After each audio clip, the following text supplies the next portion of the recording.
సరదాగా నవ్వుతూ ఇంటి నుంచి బయలుదేరిన మనిషి అదే ఇంటికి వచ్చే దారిలో ఒక రోడ్ యాక్సిడెంట్ లో చనిపోయాడు. తను ఎలా చనిపోయాడు, తను చనిపోయాక తన భార్య పిల్ల పరిస్థితి ఏంటి, ఒక రియల్ లైఫ్ స్టోరీని వీడియో తీశాను, తప్పకుండా చూడండి. అన్ని అర్థం చేసుకునే మంచి భార్య, రాజకుమారుడు లాంటి కొడుకుతో అతని సంసారం హాయిగా సాగుతుంది.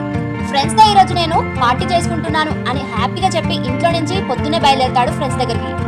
ఆ రోజు మొత్తం అందరూ బాగా తాగి ఎంజాయ్ చేస్తారు. అప్పుడే వాళ్ళ భార్య అతనికి ఫోన్ చేస్తుంది. వస్తున్నా అని చెప్పి ఇంటికి బయలుదేరాడు.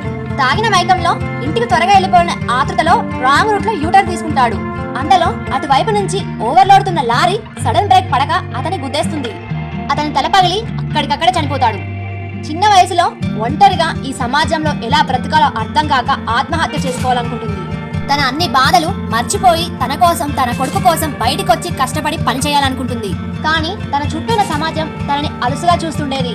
తను ఏ తప్పు చేయకపోయినా అందరూ తనని తప్పుడుగానే చూస్తుండేవాళ్ళు. ఆమె చెయ్యని తప్పుకు శిక్షగా ఇప్పటికీ సమాజంలో నిందలు మోస్తుంది. తాగి డ్రైవింగ్ చేసేటప్పుడు, ఓవర్ స్పీడ్ తో డ్రైవింగ్ చేసేటప్పుడు ఒక్కసారి ఆలోచించండి. మీకేమన్నా అయితే మీ ఫ్యామిలీ మెంబర్స్ ఎలా బ్రతుకుతారో ఆలోచించండి. ఇవన్నీ అందరికీ తెలుసు, కానీ ఎవ్వరు ఏది పాటించరు. అందుకే మన ఇండియా రోడ్ యాక్సిడెంట్ లో నెంబర్ 1 ప్లేస్ లో ఉంది. తాగి డ్రైవింగ్ చేయడం, over speed driving, traffic rules పాటించకపోవడం, ఇవన్నీ మీకే కాదు మీ పక్క వాళ్ళకు కూడా ముప్పే. ఆలోచించండి. మీ ప్రాణం మీది మాత్రమే కాదు, మీ ఫ్యామిలీ మెంబర్స్ ది, ఈ సొసైటీది. నా వీడియో వల్ల ఒక్కరు మారినా I'm very happy. Please don't drunk and drives.